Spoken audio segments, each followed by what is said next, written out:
Hey guys, this is Apple Gamer 24/7. I'm here to give you guys a vlog today. This will be a follow-up to my last vlog. I'm here to talk about what Apple announced at their music event on the first. Let's get started. So the first thing Apple talked about was the iPod Shuffle. They talked about how people wanted physical buttons back on, so that's what they did. They added physical buttons to the iPod Shuffle and also left the features of the last generation with voiceover and playlist. And I think they added Genius support into the new one. But they kept the paint job the same. It's still like the aluminum enclosure with the painted design with different colors. It comes in a variety of different colors and it sells for 2 gigabytes for $49. So I think that ships um, either sometime on Monday or sometime next week. Um, let's go on to the iPod Nano. The iPod Nano got some of the best upgrades. They took away the camera from the last generation.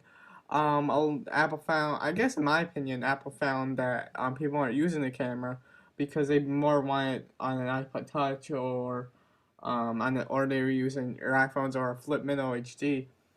But they took away the camera and they took away the click wheel also. So all it is a touchscreen and it's a touchscreen based iPod now. So it joins Apple's touch family of devices. It runs a watered down version of iOS that only does music, a few games, basic stuff. There's no app store or anything. And it has a little clip on it that you can clip onto your shirt. And what it does, if you clip it on your shirt upside down, if you want to use the screen, you can actually rotate it with your fingers. Now, in my opinion, that should be an accelerometer, but yeah, that retails for $150 for 8 gigs. I think it's 179 or $200 for 16 gigs, and that also ships next week as well. The Apple Touch got the Apple 4 upgrades that it wanted. It's even thinner than ever. It has a Retina display, two cameras, a VGA camera for a facing camera, same one that's on the iPhone 4, but I think this one shoots in a lower resolution than the iPhone 4. I think this one's a little bit different. And it also has a 5 megapixel, I believe a 5 megapixel HD video camera on the back. So you can use that for YouTube or shooting videos or antenna, whatever you wanted. And he also included FaceTime support in there as well. A lot of people have also been saying, I've been reading this online, that they want 3G networking inside the iPod Touch. I don't see that ever coming to an iPod anytime soon. The reason is that defeats the purpose to buy an iPhone because if you get a 3G networking on an iPod Touch, you can just download Skype and make your calls that way. So I think that's contradicting the iPhone, but the Apple could put some limitations to the iPod that you can only use it to do FaceTime calls, or you can only use it to check email or update certain apps. But who knows what they might do next year. There's no new updates to the iPod Classic. The iPod Classic is still the same iPod as ever. Um, I think it's still 160 gigs for 249. Now this is probably the coolest one, and I'm planning to pick one of these up. Is the Apple TV got a sort of a redesign, a few updates, I guess. The Apple TV is now small, cool, and tiny. At least that's Apple. At least what's Apple saying. It retails for $99 and includes the aluminum Apple remote. You can rent. It has no storage medium, so you can just rent videos and TV shows off iTunes and stream it live. And you can also use your iPod Touch or your iPhone or iPad as a remote. So that's pretty cool. And they also introduced AirPlay, which I'll talk about in a second. And that was basically about it with the Apple TV. It just has built-in power supply. It uses only HDMI.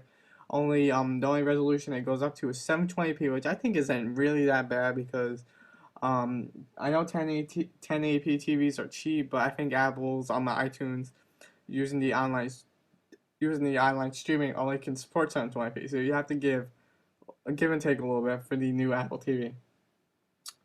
I'm sorry guys, I'm losing my voice too if I sound quieter.